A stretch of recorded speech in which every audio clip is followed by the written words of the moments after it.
Thankfully, tracking you down turned out to be a lot simpler than we envisaged. These two courageously lent me a hand while I was fighting the wild hunt. When they told me they were Sir Varka's colleagues, it all made sense.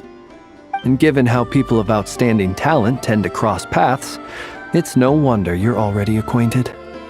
So, who's your travel buddy, Albedo? Why don't you come and introduce yourself?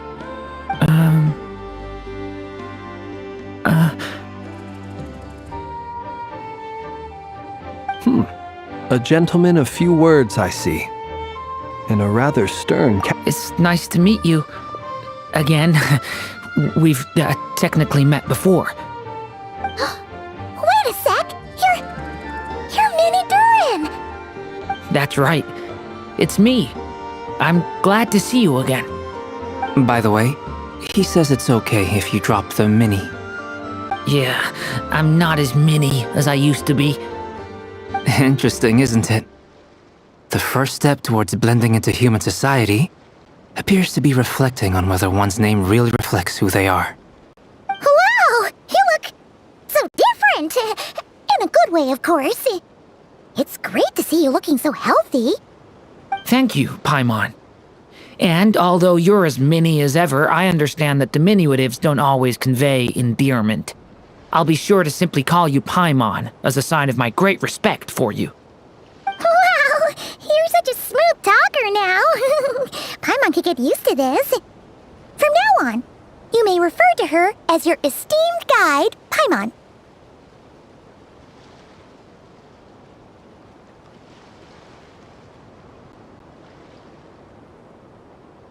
Personally, I think our little Paimon is the perfect size. When people call her Little Paimon, it's just because she's so adorable that they can't help themselves. If that's not a sign of endearment, what is? You're absolutely right, Miss Lauma. My brother still has a long road ahead of him when it comes to understanding human relationships. Anyway, speaking of long journeys, didn't Columbina, leave with you? How come she isn't back yet? She's been catching up with old friends. Wouldn't be surprised if she stopped for a cup of tea, or 10 on the way back. Uh-oh. People are talking about me. Hope it's nothing negative.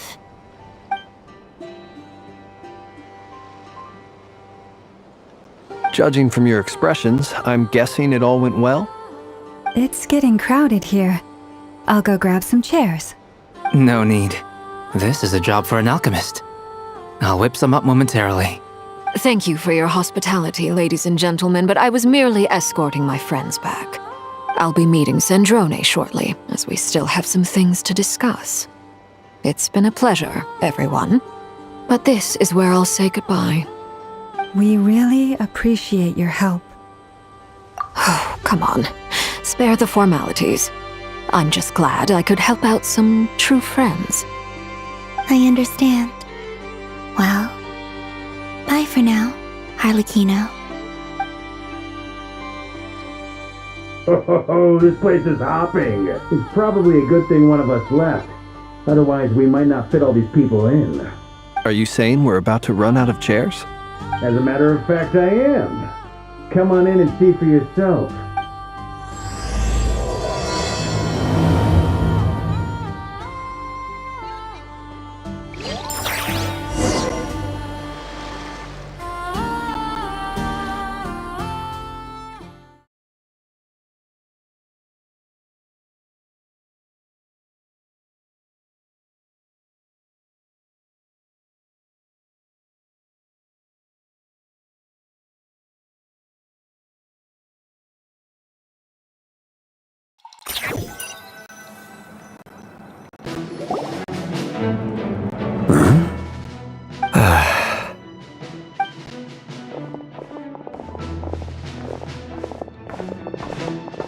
I overheard your little chit-chat outside, by the way. With Miss Columbina's colleague gone, we should be back to the original crew plus the other colleagues I brought in. Though, it looks like we have another new face. Someone else managed to rope in a colleague too? Frankly, you and Paimon are the only people I know here. This is Dainsleif, colleague of Teyvat's greatest guide, Paimon, and greatest adventurer, the Traveler. Well, not exactly colleagues, more sort of friends. When someone else jumps in to do the announcing, you know you're speaking to someone important. Let's hear what he has to say. Note to self. Once Paimon knows your name, the rest of the world will soon follow. When he comes looking for us, it's usually something important. Paimon's guessing you've heard about the Wild Hunt, then. From the looks of it, you're about to hold a meeting.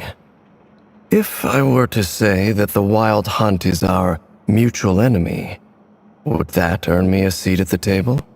As the saying goes, the enemy of my enemy is my friend. Mr. Dainsleif, there's a seat with your name on it. Though, I can't promise the same for everyone else. Hey, Albedo, think you can rustle up a couple more chairs? After all this time apart, Grandmaster Varka's first order is to rustle up a couple more chairs. I've missed this. Is he being sarcastic? Hey, he's your brother. Why are you asking us? I've still got a lot to learn about the nuances of human conversation. Trying to decipher Albedo's way of speaking has been like jumping in at the deep end. Oh, good point. Paimon gets you now. Don't sweat it. There are people who go their whole lives without getting the hang of it. You're ahead of the game already. I wonder what's taking Nefer so long. Perhaps you should go and check in with her. If anyone can hurry her along, it's you. I just got back from the curatorium. Besides, aren't you curious to see what's taking her so long? Miss Nefer doesn't strike me as the type to share secrets. And since gathering intel is her specialty, I'm guessing she'd prefer to keep her methods confidential. Under such circumstances, would it not be tactless for me to impose? Oh, but it's fine for me to impose. What can I say? You have an unrivaled ability to garner people's affection, Miss Moonchanter. Besides, you have far more in common with her than I do. All right then. Impressive. She barely fought back at all. I admire your powers of persuasion, my friend. As I'm sure Miss Lauma will realize soon enough, the trick in life is to always pitch in with other people's responsibilities so that you can be selective with your own. Another trick is to simply hide in the background. Spoken like a true sage. Anyway, looks like we've got some time to kill before the meeting. Let's take a little breather, folks. And feel free to chat amongst yourselves. We'll get down to business once the other two arrive.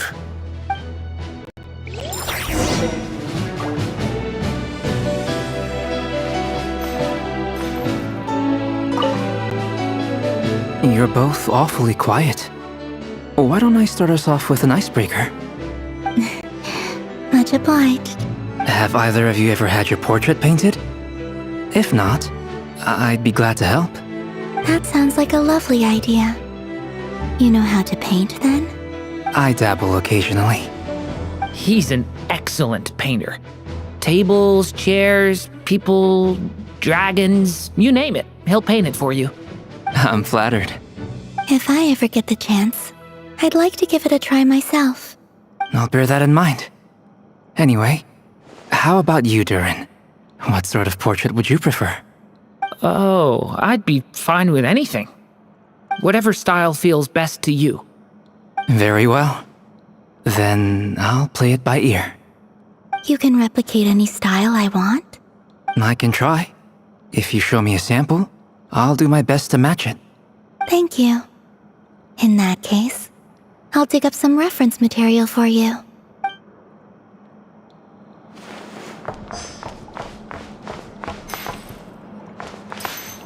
Is there something you'd like to say to me? Yeah!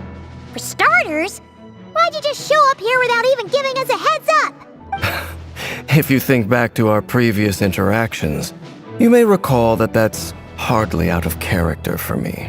You do have a point there. Oh yeah! You'll need to find somewhere to stay the night too, right? Want to tag along with us? You never know. We might get a group discount. Sure, let's do that. handle it. And in return, we can get Dainsleif to be our very own personal bodyguard. If that's what you had in mind, you should have said so sooner. I'd be happy to help. Oh, okay then. Paimon was only kidding, but good to know.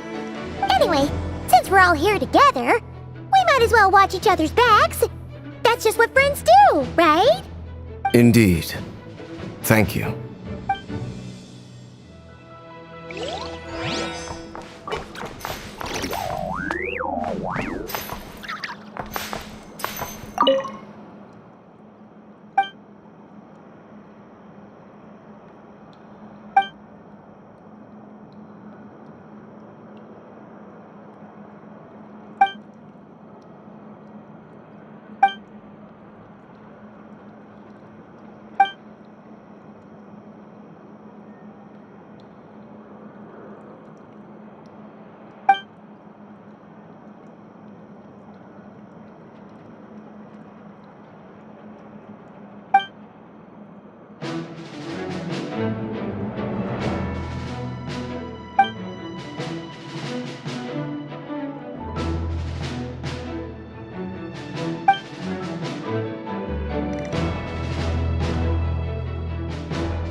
Truth be told, I can't remember the last time I was in a meeting with so many people.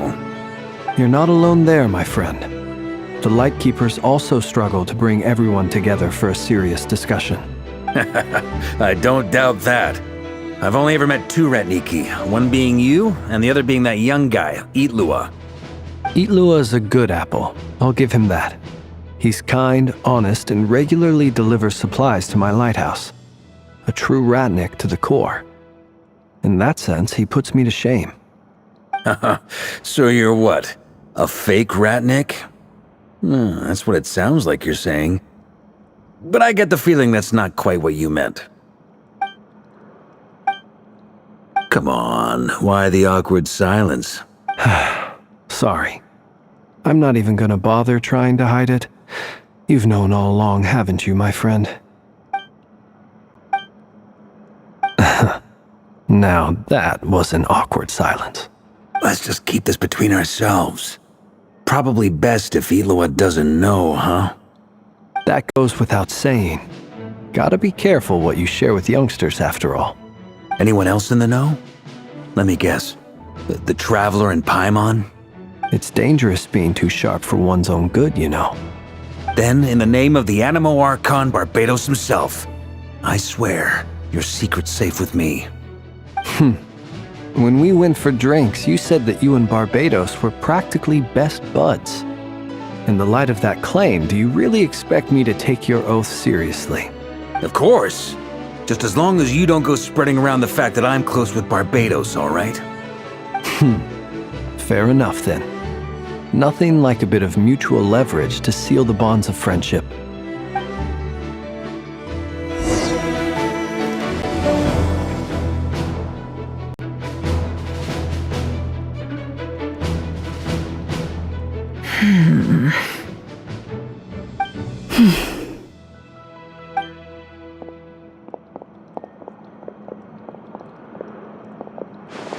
Ah, Miss Nefer. You made it after all.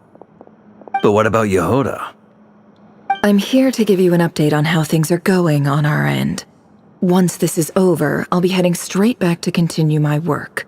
I left Yehoda back at the curatorium to watch over things while I'm gone. So much for just this once. Shh!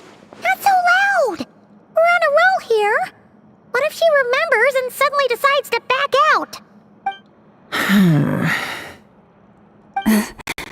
Did you say something, Mr. Varka? Huh? I didn't say anything. Right, Flint's? Must have been a frog. They get so noisy around here at nighttime. It's like they're putting on a concert in the background. Anyway, before we begin, there's a few introductions to make. Let me start. First up, we have Miss Lauma. As Moon Chanter, She's the leader of the Frostmoon Scions, a local religious community in Nodcry. Then there's Miss Nefer, boss of the Curatorium of Secrets, an intel gatherer extraordinaire. Nefer is leading the investigation into Rerir's background, assisted by Yehoda and Lauma. From the little I've heard, they're making some great progress. Over here, we have Mr. Flintz, a ratnik and guardian of the abandoned lighthouse. In our last operation, he courageously distracted the Wild Hunt to buy time for the rest of us. For those of you who've never met, this is Mr. Albedo, a renowned alchemist and captain of the Knights of Favonius investigation team. By his side is a new face for us all, myself included, Mr. Durin, who has come to lend his aid. Next up, we have the Moon Maiden and former Fatui Harbinger, Miss Columbina. Then we have the Traveler, who's earned more titles than I could possibly hope to list out, so I'll spare you the rundown. And Paimon, the ultimate travel companion and quite possibly the best guide in all of Teyvat. Wow! That's a lot of people! Great turnout! Miss Nefer, it looks like you might have another job coming your way, so, congratulations on the booming business, I guess. You think I haven't got enough on my hands as it is? Who's looking for me now? That would be me, Miss Nefer. I have a commission for you. And you are? Who I am doesn't matter right now. What does matter is that I'd like you to gather more intelligence about the Rerir of Solnari. Well, it's not as if we never take on anonymous commissions. But in your case, I'll have to decline. I'm gonna take a wild guess and say your job's probably more hassle than it's worth. Something about you seems like bad news. It's my eyes, isn't it? Khaenriah, I assume. And what's with the mask? Are you trying to hide your identity? In any case, the fact that you're even still alive raises an awful lot of questions for me. My name is Dainsleif. And yes, I am from Khaenriah. As I'm sure you're aware, the Rerir of Solnari's real name is Rerir. He was once an acquaintance of mine. Really? Then you must have been quite an influential figure yourself. You flatter me, but none of that matters anymore. My point was simply to clarify why I have asked Miss Nefer to investigate Rerir's background. So you're both from Khaenriah, and it sounds like you used to be friends? What am I missing here? Surely you already know how he became one of the Five Sinners. I'll tell you everything I know. The history of Khaenriah, the names and identities of the Five Sinners. I remember it all like it was yesterday. I have never spoken openly of this before. But the truth was exactly as people say. The Five Sinners were each driven by their own desires, and it was by playing upon these that the Abyss tempted them to their fall, tearing Khaenriah apart in the process. The visionary, Vedifenir, who wished to foretell the future. The wise, Haroptatir, who sought limitless knowledge. Gold, Rhindaughter, who desired to create life. The foul, Surtologi, who pursued supreme strength. And last, but not least, Rerir of Solnari, Rerir, Ravager of the Moon. Of the five, Rerir is the only one who remains a mystery to me. He never harbored grand ambitions. So what changed in the space of a single night? How did he come to fall like the others? In other words, you're saying that his change came as a shock to you, and you have no idea what actually happened? That's right. You mentioned how the Abyss tempted them, which led to their fall. But what did that look like in practice? And what other context can you give me about the events of that time? The more detail you can give me, the better. Strangely, now that it comes to it, I hardly know where to begin. The fateful night took place during the era of the Eclipse Dynasty. One day, my elder brother, the visionary, Vedifenir, was summoned to the palace by the Vinster King, only for the king to gouge out his eyes and cast him into the dungeons. When I came to hear of this, my fury knew no bounds. I gathered together every ally I thought I had, and together we set a night to storm the palace and free Ved. Centuries on, the memories of that night still haunt me like a never-ending nightmare. We broke through the palace gates, just like we had planned, each striking towards our separate targets. But then, I was betrayed. Even Vedafenir, the very person I had come to rescue, abandoned me and partook of the Abyss's power. So, it's personal after all. Then tell me, Mr. Dainsleif, what price are you willing to pay? You, of all people, must know that nothing comes for free. I cannot say what price would be worthy of such a commission. But know this: Rerir was not always a madman. Believe it or not, there was a time when he was just an ordinary man, working for the Khaenriah Intelligence Service. Uncovering the truth of Rerir's past is the only way to unravel this mystery. But before you decide if you will accept my commission, I will tell you more about him. Enough, I hope, to help you plan your next move. Sounds pretty good to me. Feels like we just flagged down a random passerby, only to discover he's actually a master strategist who has a score to settle with our enemy.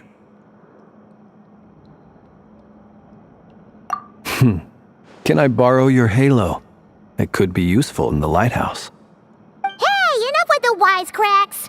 Besides, isn't that lamp of yours bright enough already? Relax. It was meant to be a compliment. If that was a little over the top for your liking, I'll make sure to tone it down next time.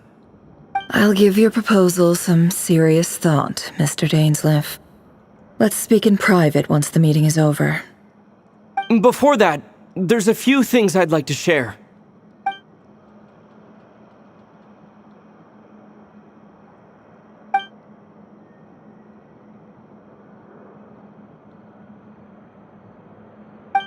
Now that we've united the hearts of the three moons, your power should be greatly enhanced.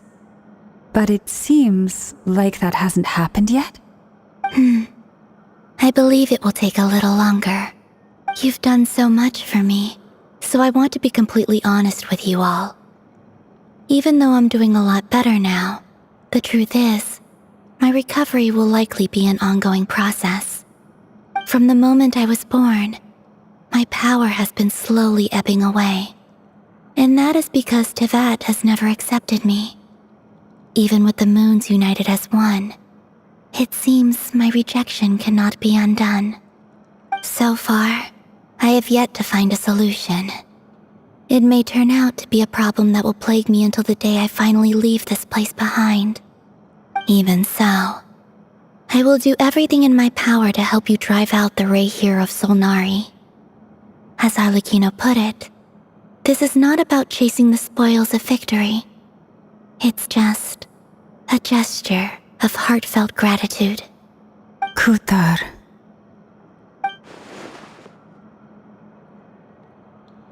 Defeating the Rerir of Solnari will be no easy task. While my strength slowly recovers, we'll also need to gather more intel. Naturally. We should take all the help we can get if we hope to defeat him. We've considered several viable plans now, but our choice hinges on the answers to a few key questions. Is it even possible to kill Rerir? What experiences shaped the person or monster he became?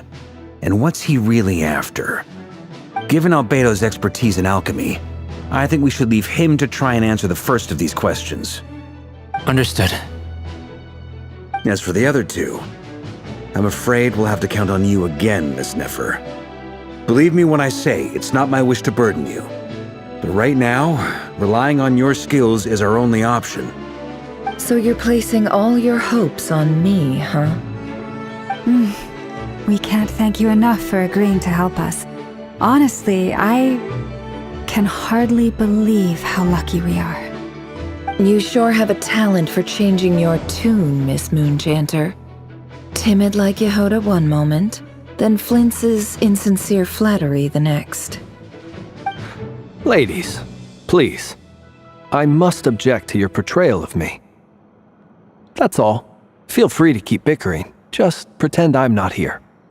I almost don't want to leave this room. I'm curious to see how this plays out. I have faith in you, Miss Nefer. Something tells me you'll stand by us until the very end. Oh? And what makes you so sure of that? What if I suddenly decide that my compensation is insufficient? This isn't about the money. I can sense that you've got a deep-seated distaste for Rerir. And knowing you, that alone is motive enough. Look at them getting along so well. Like two peas in a pod. And I'm the one they accuse of insincere flattery. There is no justice. Miss Lauma, you have to understand something. Unlike you, I don't actually enjoy having everyone's hopes on my shoulders. Is that right? Well, maybe the fact that I'm willing to put my hopes in other people says more about me than you. But the fact is, I also trust you. And that's because I know that you're someone we can count on. Anyway, we've got our plan, so let's get moving. Mr. Dainsleif, let's talk. And Traveler, once we're finished, if you've nothing else planned, I'd like you to come with me. This whole experience is teaching me a lot. For instance, I now know that when other issues come up in the future, I'll have far more luck getting Lauma to convince Miss Nefer than trying to do it myself. Hate to say it, friend, but that's one of the funniest things I've heard in a while. Why? You think I've got it wrong? Quite the opposite. But what makes it so hilarious is how long it's taken you to realize.